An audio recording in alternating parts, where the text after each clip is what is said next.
بسم اللہ الرحمن الرحیم۔ شروع اللہ کے نام سے جو بڑا مہربان نہایت رحم والا ہے۔ حضرت عبداللہ بن عمر بن عاص رضی اللہ عنہ کہتے ہیں کہ رسول اللہ صلی اللہ علیہ وآلہ وسلم نے فرمایا، جس کے پاس کوئی امانت رکھی گئی تو اس پر تاوان نہیں ہے۔ اس حدیث کی وضاحت ہے اگر وہ بغیر اس کی کسی کوتاہی یا خیانت کے برباد ہو جائے تو اس پر کوئی تاوان نہیں ہے۔ اگلی روایات میں ہے حضرت عربہ برقی رضی اللہ عنہ سے روایات ہے کہ نبی اکرم صلی اللہ علیہ وآلہ وسلم نے ان کو ایک بکری خریدنے کے لیے 1 دینار دیا تو اس سے انہوں نے 2 بکریاں خریدی، پھر ایک بکری کو 1 دینار میں بیچ دیا اور نبی اکرم صلی اللہ علیہ وآلہ وسلم کے 1 دینار اور 1 بکری لے کر حاضر ہوئے تو آپ صلی اللہ علیہ وآلہ وسلم نے ان کے لیے برکت کی دعا فرمائی۔ راوی کہتے ہیں اس دعا کی برکت سے ان ارباب کا یہ حال ہو گیا کہ اگر وہ مٹی بھی خرید لیتے تو اس میں نفع کماتے۔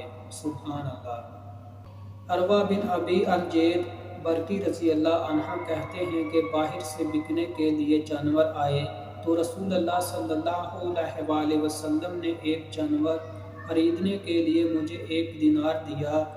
اگلی روایات میں ہے حضرت ابو ہریرہ رضی اللہ عنہ کہتے ہیں کہ رسول اللہ صلی اللہ علیہ وآلہ وسلم نے فرمایا، مالدار کا قرض کی ادائیگی میں ٹال مٹول کرنا ظلم ہے، اور جب تم میں سے کسی مالدار کی طرف تحویل کیا جائے تو اس کی حوالگی قبول کرے۔ سبحان اللہ۔ اگلی روایات میں ہے عبداللہ بن عمر رضی اللہ عنہ کہتے ہیں کہ رسول اللہ صلی اللہ علیہ وآلہ وسلم نے فرمایا، مالدار کا ٹال مٹول کرنا ظلم ہے، اور جب تمہیں کسی مالدار کے حوالے کیا جائے تو اس کی حوالگی کو قبول کرو۔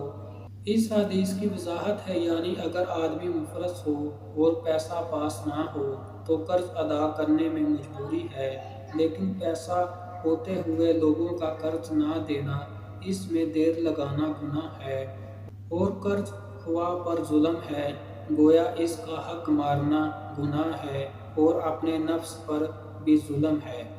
اس واسطے کی زندگی کا اعتبار نہیں، شاید مر جائے اور قرض خواہ کا قرض رہ جائے، اس لیے جب پیسہ ہو تو فوراً قرض ادا کر دے۔